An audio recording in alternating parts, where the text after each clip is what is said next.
Oi pessoal, eu sou Pedro Lima e sejam bem-vindos a mais um vídeo na Língua do P. E aí pessoal, tudo bem? Estão acompanhando todos os vídeos agora dessa série nova que tá rolando aqui no canal? Se você não viu, não tá sabendo o que tá rolando, clica no linkzinho que vai estar aqui em cima, eu acho, aqui. Enfim, que vai estar aqui no izinho, vai ter alguns vídeos, os dois primeiros que já saíram. A introdução e um vídeo onde eu falo sobre as conquistas da comunidade LGBTQIA+.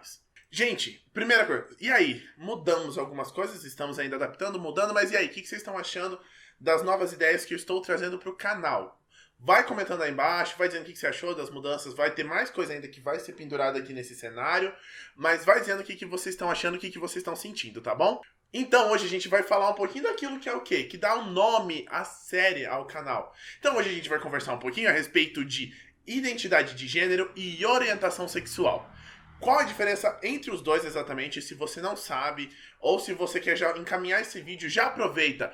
Compartilhe esse vídeo para aquele amigo seu que você sabe que não entende muito bem, às vezes você não sabe como explicar. Então já aproveita e encaminha para que possa entender um pouquinho o que é identidade de gênero e orientação sexual. E já aproveitando, eu vou dar um pouquinho da história da sigla do LGBTQIA+, e o que significa tudo, e como foi o processo para a gente chegar nessa sigla, beleza?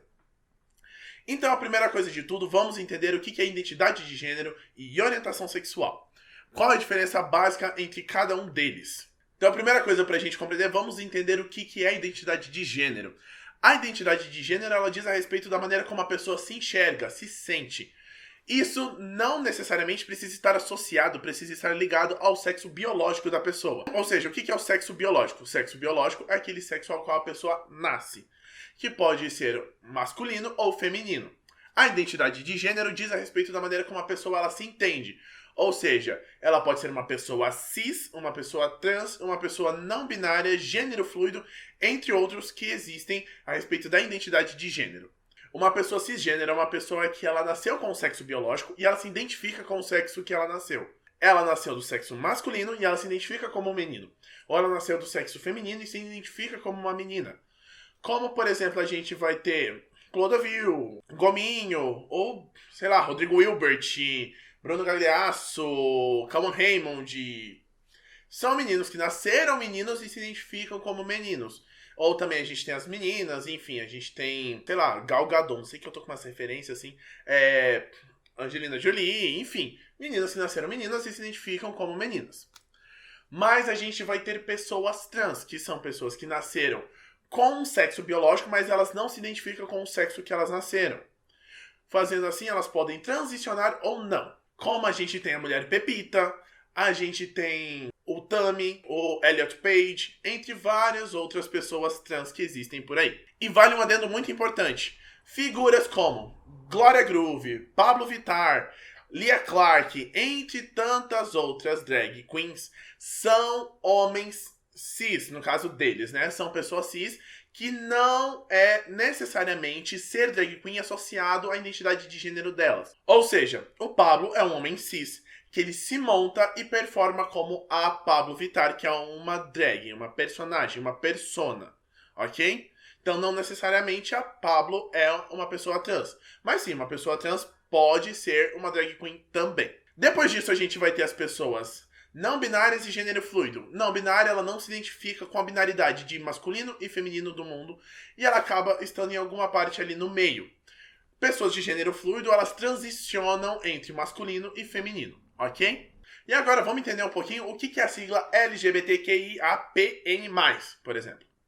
Que essa é uma das versões que existe, mas hoje em dia, popularmente, ela é chamada de LGBTQIA+. Quem é uma pessoa mais antiga, principalmente a galera que viveu no início dos anos 2000 e anos 90 ali, conheceu muito como o movimento GLS, que significava gays, lésbicas e simpatizantes. Essa sigla GLS foi criada em 1994 como uma maneira de traduzir para o português uma expressão que existe no inglês americano, no inglês no geral, que é a expressão gay friendly, que significa lugares, enfim, que eram destinados especificamente não especificamente, mas que recebiam melhor a comunidade LGBT, recebiam melhor a população daquela época conhecida como população gay. Para traduzir esse termo, se foi usada a sigla GLS. E foi usado ela durante muito tempo, mesmo que lá nos Estados Unidos já estava sendo usada a sigla primeiramente LGB, como lésbicas, bissexuais e transexuais. Aqui no Brasil, em 2008, teve congresso relacionado a gênero e a sexualidade, e neste congresso houve a mudança de GLS para GLBT, porque GLBT era como era chamado em 2008, depois acabou sendo mudado realmente para o que a gente conhece hoje como LGBT. Por que houve essa mudança? Primeiramente, para tirar essa ideia do GLS e seguir uma normativa que já estava acontecendo no mundo, que era da sigla. Qualquer lugar do mundo que você for usar a palavra LGBT, as pessoas conhecem essa sigla. Então, para ficar mais padronizado. Segunda também, por quê? O L entrou na frente para dar uma maior visibilidade para as lésbicas, num meio tão machista também, assim como a nossa sociedade, aonde os homens gays acabam tendo muito mais visibilidade dentro da sociedade no geral. E depois acabou entrando as outras letras e a gente entendendo esse significado um pouco maior. Então vamos entender rapidinho o que significa cada uma delas. O L, primeiramente, são as lésbicas, que são mulheres que sentem atração por outras mulheres. Depois a gente tem o G, que é para gays, que são homens que sentem atração por outros homens. O B, que é para bissexuais, que são pessoas que sentem atração pelos dois gêneros, pelos dois sexos, tanto masculino quanto feminino. Depois a gente tem o T, que é para transexuais e travestis, que eu já expliquei o que era ali atrás.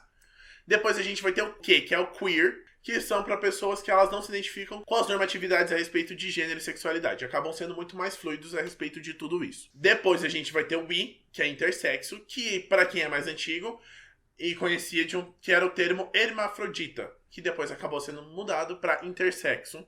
Por questão de origem e morfologia da palavra, hermafrodita acaba vindo de um termo bem ofensivo. Depois a gente vai ter o A, que são para pessoas assexuais, que elas não sentem atração sexual por nenhum gênero. E aí a gente acaba tendo mais, que entra todas as outras identidades de gênero e orientações sexuais que não estão englobadas nessa sigla. É isso então, pessoal. Minhas redes sociais vão estar aparecendo aqui na tela. Segue lá. Se inscreve aqui no canal se você ainda não é inscrito. Dá like no vídeo. Compartilha com aquele seu amigo que você acha que precisa aprender, que precisa entender melhor. E às vezes a gente não sabe muito bem como explicar. Então compartilha para ele conseguir entender tudo certinho. Beleza então, pessoal. Valeu!